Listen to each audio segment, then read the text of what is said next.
쓰레기 같은 사람을 고쳐주셨다라고 네. 하셨는데 네. 예수님께서 어떻게 고쳐주셨는지 나눠주실 수 있으실까요? 네, 우선 쓰레기 같다라고 표현을 한 건 더 극단적인 어떤 대비를 좀 표현하기 위해서, 물론 제 삶 가운데 굉장히 좋은 것들도 있었고 많은 이제 긍정적인 것들이 많이 있었지만, 하나님 만나기 전의 삶은 하나님을 만난 이후의 삶과 비교했을 때 사도 바울이 배설물이라는 표현을 한 것처럼 그런 비슷한 맥락으로 그렇게 느껴졌던 것 같아요. 그래서 어둠에 거하던 시간이 많이 있었는데, 이 어둠에 거하다가 하나님을 만나고 예수님을 알게 되면서 정말 저를 이제 빛으로 끌어내 주시는 어떤 그런 경험을 했고, 또 그래서 그렇게 표현을 했던 것 같습니다.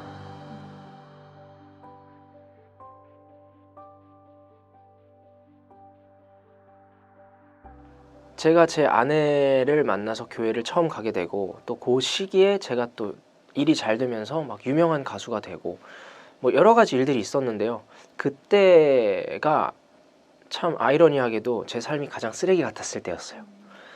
그러다 보니까 아내하고도 갈등이나 뭐 이런 마찰이 좀 잦았고, 그때는 하나님 잘 모르던, 제가 아까 말씀드렸지만 30살 때 제가 막 1위 가수가 되고 성공을 했거든요. 근데 그때 그 시기에 와이프도 만났고 교회도 다니기 시작했고 막 그런 많은 변화들이 있었던 시기가 제가 30살 때였는데, 하필 그 시기가 쓰레기가 닿던 시기다 보니까 아내한테 좀 제가 잘못한 게 많았을 거 아니에요. 그래서 그랬는데도 불구하고 저를 또 용서해주고, 저는 그 용서가 진짜 신앙이 없이는 절대 할 수 없는 용서라고 생각했거든요. 그래서 이 크리스찬들을 다시 보게 되고, 또 신앙생활 하시는 분들, 이게 진짜 예수님 사랑이고 이게 성경이 말하는 가르침이구나, 이런 것들을 느끼게 되었고요.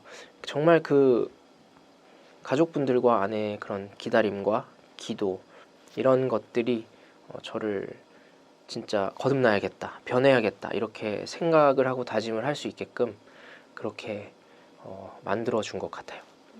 그 31살 때 성령님이 이렇게 딱 만나게 됐다라고 했을 때 어떤 체험을 하셨어요? 아니면은 범기야 이렇게 소리를 막 뭘 듣거나 이러진 않았는데요. 이제 31살이 되었을 때, 그때 와이프랑 너무 많은 문제가 있었죠. 저 때문에. 그러면서 제 아내가 작은 교회, 그때 당시에는 더 작은 교회였죠. 베이직 교회라는 곳에 한번 가보자. 조정민 목사님이라는 분이 개척을 한 교회다. 그때 조정민 목사님의 설교를 한번 듣고, 창세기 설교를 듣고 뭔가 이 죄책감을 처음으로 느꼈어요. 막 그 양심의 가책, 그리고 뭔가 잘못됐다, 이렇게 좀 혼나는 설교를 듣고 왔는데요. 그날 인간의 죄에 대한 설교를 듣고, 나는 진짜 죄인인가? 라는 생각을 처음으로 하게 되면서 집에 와서 기도를 했거든요. 그래서 하나님, 저를 좀 고쳐주십시오. 제가 너무 잘못된 것 같습니다. 제 삶이 좀 많이 어긋난 것 같습니다. 이렇게 기도를 드렸는데, 그 이후에 정말 말도 안 되게, 저는 응답이라고 생각하는, 무슨 뭐 음성을 듣고 이런 건 아니었지만 그런 사건이 이제 생기게 되면서 제가 재판을 받게 되고, 또 그 재판을 받는 과정 가운데 하나님을 진짜 뜨겁게 만나게 되고, 그리고 그 재판을 하게 되는, 아무튼 그 시작부터 저는 응답이라는 그 확신이 있었기 때문에 많은 일들이 생기는 걸 보면서 이건 진짜 하나님께서 하신 일이다, 이렇게 확신을 했죠. 최근에 유명 연예인들이 심지어 젊은 청소년과 청년들이 마약을 하고 헤어나지 못하고 있는데 신앙의 조언을 주실 수 있어요? 어제도 저희 교회에서 이렇게 셀 모임을 할 때 이런 이야기를 나눴는데요. 그러니까 늘 깨어 있어야 한다. 진짜 늘 깨어 있는다는 것은, 사실 신앙을 가진 사람이라면 늘 말씀을 가까이 해야 되고, 성경 말씀을 가까이 해야 되고, 또 주변에 같이 하는 분들도 좋은 분들하고 자꾸 어울리려고 해야 되고 하는데, 그게 순간인 것 같거든요. 그러니까 늘 깨어 있다가도 순간 내가 조금 말씀과 멀어지거나 이렇게 조금만 교회를 안 가고 조금만 또 다른 무리의 사람들과 어울리고 하면 금방 또 변화하고 이러는 것들을 좀 경험을 하다 보니까 저는 우리가 스스로를 나약하다고 인정하는 거에서부터 변화가 시작된다고 생각하거든요. 근데 그 정도는 뭐 내가 뭐 나는 이길 수 있어 뭐 그거 뭐 예를 들면 뭐 그런 거 하는 사람이 막 있어도 나는 거기 가도 안 할 수 있어 뭐 그러니까 이런 모든 그런 자만이나 뭐 교만이나 이런 것들을 빨리 내려놓고 사실은 그게 반복적으로 내 삶에 그렇게 노출이 되고 한다면 또 쉽지 않은 문제라고 생각하거든요. 그래서 죄가 있는 곳이라는 생각이 든다면 그 사람들이 사이에 그런 게 있다고 저는 일단 죄에서 피하는 게 맞다고 봅니다. 그래서 나는 저기에 가면 넘어질 수 있는 사람이구나. 나는 저 사람들을 만나면 또 유혹을 받을 수 있겠구나. 나는 저 장소에 가면 유혹을 또 받을 수 있겠구나. 이런 것들을 좀 생각을 하셔서 본인들이 너무 강하지 않고 나약한 존재라는 거를 좀 빨리 깨달았으면 좋겠어요. 왜냐하면 죄라는 거는 그만큼 우리보다 사실 힘이 강하기 때문에 뭐 한두 번 뿌리쳤다고 해서 내가 그 죄를 이긴 게 아니잖아요. 그래서 정말 어느 순간에는 우리가 또 넘어질 수 있고 또 우리가 말씀에서 멀어지면 멀어질수록 악한 영이 우리의 생각을 지배하게 되고 말씀에서 가까이 하면 가까이 할수록 선한 영이 우리를 지배하게 되는데 내가 정말 말씀과 가까이 하면서 막 충만할 때는 저는 충분히 그걸 다 이겨낼 수 있다고 봅니다. 하지만 같은 사람이고 같은 상황이지만 내가 말씀과 멀어져 있는 상황에서 그런 상황에 노출이 되면 분명히 또 다른 선택을 하는 경우가 있거든요. 그렇기 때문에 일단 첫 번째로는 말씀과 늘 가까이 하는 삶을 살아야 될 거라는 생각이고 두 번째는 우리가 모든 유혹을 다 피할 수는 없지만 최대한 우리의 죄성을 드러낼 수 있는 그런 상황 혹은 뭐 여러 가지 그런 뭐 것들에 가까이 갈 수 있는 상황이라면 일부러라도 좀 이렇게 피하려는 생각을 해야 되지 않을까 그런 생각을 합니다.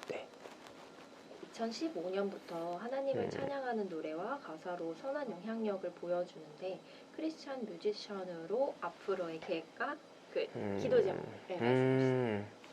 어떤 분들은 그들의 이제 소명을 따라 하나님을 만나고 나는 이제 하나님을 찬양하는 노래만 하겠어.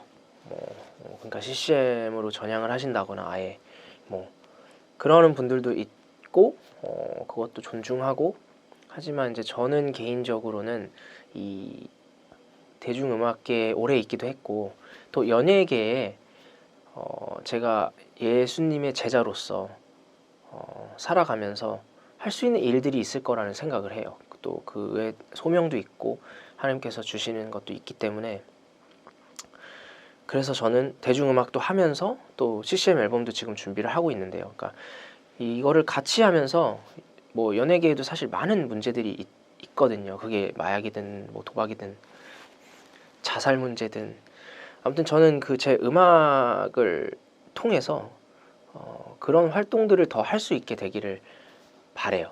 그리고 그 음악을 만들 때 우리가 보이지 않는 그러니까 영감을 가지고 음악을 만들잖아요. 근데 예전에 만들었던 음악들은 보면 하나님 만나기 전에 만들었던 것들 중에서 몇몇 곡은 정말 이거는 사탄의 영이 아니면 만들 수 없는 그런 노래들도 있다는 거죠. 물론 제가 막 노래에 막 욕을 하거나 막 그런 걸 만든 적은 없지만 그냥 이 노래를 만든 배경에 어떤 영이 자리 잡고 있느냐가 전 진짜 중요한 것 같아요. 그래서 굳이 거기에 무슨 뭐 사탄을 숭배해라 예를 들면 뭐 하나님을 믿어라 이런 말을 하지 않아도 그냥 보면은 정말 기분이 좋아지는 게 있고 보면 우울해지는 게 있고 들으면 기분이 안 좋아지는 게 있고 이런 거가 저는 어떤 영으로 그걸 창작했는지가 되게 중요하다고 생각해요. 근데 제가 영향력이 되게 크진 않지만 뭐 그래도 제가 가진 영향력이 뭐 이만큼이라고 했을 때